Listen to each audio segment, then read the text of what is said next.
اعوذ باللہ من الشیطان الرجیم بسم اللہ الرحمن الرحیم۔ ملک شام کا ایک یہودی ایس مکہ سے کچھ فاصلے پر رہتا تھا۔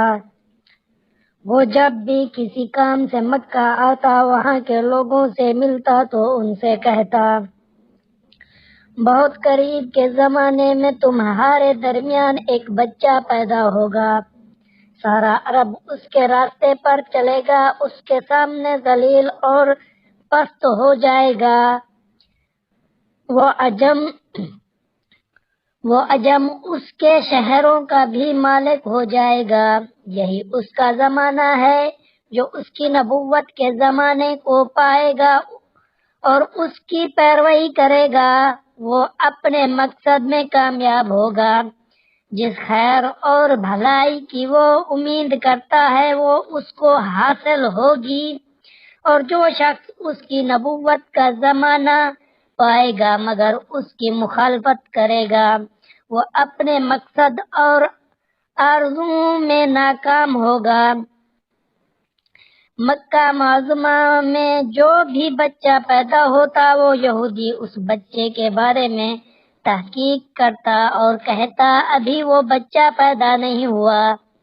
آخر جب نبی کریم صلی اللہ علیہ وسلم اس دنیا میں تشریف لائے تو عبد المطلب اپنے گھر سے نکل کر اس یہودی کے پاس پہنچے۔ اس کی عبادت گاہ کے دروازے پر پہنچ کر انہوں نے آواز دی۔ ایس نے پوچھا، کون ہے؟ انہوں نے اپنا نام بتایا۔ پھر اس نے پوچھا، تم اس بچے کے بارے میں کیا کہتے ہو؟ اس نے انہیں دیکھا پھر بولا، ہاں تم اس کے باپ ہو سکتے ہو، بے شک وہ بچہ پیدا ہو گیا ہے جس کے بارے میں نے تم لوگوں سے کہا کرتا تھا، وہ ستارہ آج طلوع ہو گیا ہے جو اس بچے کی پیدائش کی علامت ہے، اور اس کی علامت یہ ہے کہ اس وقت اس بچے کو درد ہو رہا ہے، یہ تکلیف اسے 3 دن رہے گی اور اس کے بعد ٹھیک ہو جائے گا۔ رہب نے جو یہ کہا تھا کہ بچہ 3 دن تک تکلیف میں رہے گا تو اس کی تفصیل یہ ہے کہ آپ نے 3 دن تک دودھ نہیں پیا تھا، اور یہودی نے جو یہ کہا تھا کہ ہاں آپ ہی اس کے باپ ہو سکتے ہیں، اس سے یہ مراد ہے کہ عربوں میں دادا کو بھی باپ کہہ دیا جاتا ہے، اور نبی کریم صلی اللہ علیہ وسلم نے ایک بار خود فرمایا تھا، میں عبد المطلب کا بیٹا ہوں۔ یہودی نے عبد المطلب سے یہ بھی کہا تھا، اس بارے میں اپنی زبان بند رکھیں، یعنی کسی کو کچھ نہ بتائیں ورنہ لوگ اس بچے سے زبردستی حسد کریں گے، اتنا حسد کریں گے کہ آج تک کسی نے نہیں کیا، اور اس کی اس قدر سخت مخالفت ہوگی کہ دنیا میں کسی اور کی اتنی مخالفت نہیں ہوئی۔ پوتے کے متعلق یہ باتیں سن کر عبد المطلب نے ایس سے پوچھا، اس بچے کی عمر کتنی ہوگی؟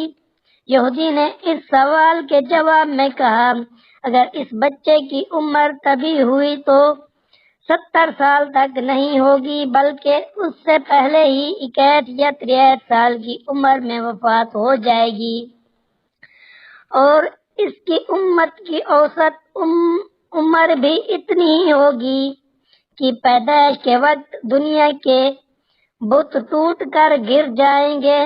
یہ ساری علامات اس یہودی نے گزشتہ انبیاء کی پیش گوئیوں سے معلوم کی تھی، اور سب سے بالکل سچ ثابت ہوئی۔ قریش کے کچھ لوگ عمرو بن نفیل اور عبداللہ بن حجش وغیرہ ایک بت کے پاس جایا کرتے تھے، یہ اس رات بھی اس کے پاس گئے جس رات آپ صلی اللہ علیہ وسلم کی پیدائش ہوئی۔ انہوں نے دیکھا وہ بت اوندھے منہ گرا پڑا ہے۔ ان لوگوں کو یہ بات بری لگی، انہوں نے اس کو اٹھایا، سیدھا کر دیا، مگر وہ پھر گر گیا۔ انہوں نے پھر اس کو سیدھا کیا، وہ پھر الٹا ہو گیا۔ ان لوگوں کو بہت حیرت ہوئی، یہ بات بہت عجیب لگی۔ تب اس بت سے آواز نکلی، یہ ایک ایسے بچے کی پیدائش کی خبر ہے جس کے نور سے مشرق اور مغرب میں زمین کے تمام گوشے منور ہو گئے ہیں۔ بت سے نکلنے والی آواز نے انہیں اور زیادہ حیرت زدہ کر دیا۔ اس کے علاوہ ایک واقعہ یہ پیش آیا کہ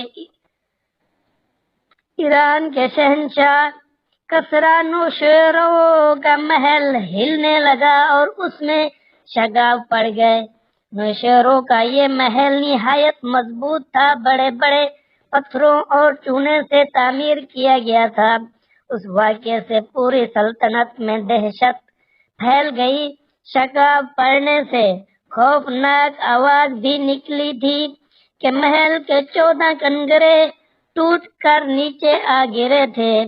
آپ کی پیدائش پر ایک واقعہ یہ پیش آیا کہ فارس کے تمام آتش گدوں کی وہ آگ بجھ گئی جس کی وہ لوگ پوجا کرتے تھے اور اس کو بجھنے نہیں دیتے تھے، لیکن اس رات میں ایک ہی وقت میں تمام کے تمام آتش گدوں کی آگ آنا فن بجھ گئی۔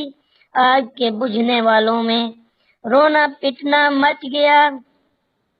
کسریٰ کو یہ تمام اطلاعات ملی تو اس نے ایک کہن کو بلایا۔ اس نے اپنے محل میں شگاف پڑنے اور آتش گدوں کی آگ بجھنے کے واقعات اسے سنا کر پوچھا، آخر ایسا کیوں ہو رہا ہے؟ وہ کہن خود تو جواب نہ دے سکا، تاہم اس نے کہا، ان سوالات کے جوابات میرا ماموں دے سکتا ہے، اس کا نام ستی ہے۔ نوشیرو نے کہا، ٹھیک ہے، تم جا کر ان سوالات کے جوابات لاؤ۔ وہ گیا، ستی سے ملا، اس سے یہ واقعات سنائے۔ اس نے سن کر کہا، ایک عصا والے نبی ظاہر ہو گئے جو عرب اور شام پر چھا جائیں گے، اور جو کچھ ہونے والا ہے ہو کر رہے گا۔ اس نے یہ جواب کسریٰ کو بتایا۔ اس وقت تک کسریٰ نے دوسرے کا کہنوں سے بھی معلومات حاصل کر لی تھی، چنانچہ یہ سن کر اس نے کہا، تب پھر ابھی وہ وقت آنے میں دیر ہے، یعنی ان کا غلبہ میرے بعد ہوگا۔ پیدائش کے 7ویں دن عبدالمطلب نے آپ کا عقیقہ کیا اور نام محمد رکھا۔ عربوں میں اس سے پہلے یہ نام کسی کا نہیں رکھا گیا تھا۔ قریش کو یہ نام عجیب سا لگا، چنانچہ کچھ لوگوں نے عبدالمطلب سے کہا، اے عبدالمطلب، کیا وجہ ہے کہ تم نے اس بچے کا نام اس کے باپ دادا کے نام پر نہیں رکھا بلکہ محمد رکھا ہے، اور یہ نام نہ تمہارے باپ دادا میں سے کسی کا ہے نہ تمہاری قوم میں سے کسی کا ہے؟ عبدالمطلب نے انہیں جواب دیا، میری تمنا ہے کہ آسمانوں میں اللہ تعالیٰ اس بچے کی تعریف فرمائے اور زمین پر لوگ اس کی تعریف کریں۔ محمد معنی ہے کہ جس کی بہت زیادہ تعریف کی جائے۔ اسی طرح والدہ کی طرف سے آپ کا نام احمد رکھا گیا۔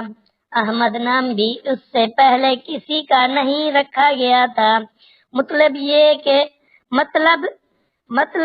کہ ان دونوں ناموں کی اللہ تعالیٰ نے حفاظت کی اور کوئی بھی یہ نام نہ رکھ سکا۔ احمد کا مطلب ہے سب سے زیادہ تعریف کرنے والا۔ علامہ سہیلی نے لکھا ہے، آپ احمد پہلے ہیں اور محمد بعد میں، یعنی آپ کی تعریف دوسروں نے بعد میں کی۔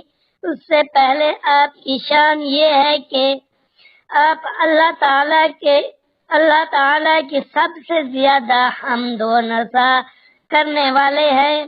پرانی کتابوں میں آپ کا نام احمد ذکر کیا گیا ہے۔ اپنی والدہ کے بعد آپ نے سب سے پہلے صوبیہ کا دودھ پیا۔ صوبیہ نبی کریم صلی اللہ علیہ وسلم کے چاچا ابو لہب کی باندھی تھی۔ ان کو ابو لہب نے آپ کی پیدائش کی خوشی میں آزاد کر دیا تھا۔ صوبیہ نے آپ کو چند دن تک دودھ پلایا۔ انہی دنوں صوبیہ کے ہاں اپنا بیٹا پیدا ہوا تھا۔ آپ کی والدہ نے آپ کو صرف 9 دن تک دودھ پلایا۔ ان کے بعد صوبیہ نے پلایا۔ پھر دودھ پلانے کی باری حضرت حلیمہ سعدیہ رضی اللہ عنہا کی آئی۔ حضرت حلیمہ سعدیہ رضی اللہ عنہا اپنی بستی سے روانہ ہوئی۔ ان کے ساتھ ان کا دودھ پیتا بچہ اور شوہر بھی تھے۔ حضرت حلیمہ سعدیہ رضی اللہ عنہا دوسری عورتوں کے بعد مکہ میں داخل ہوئی۔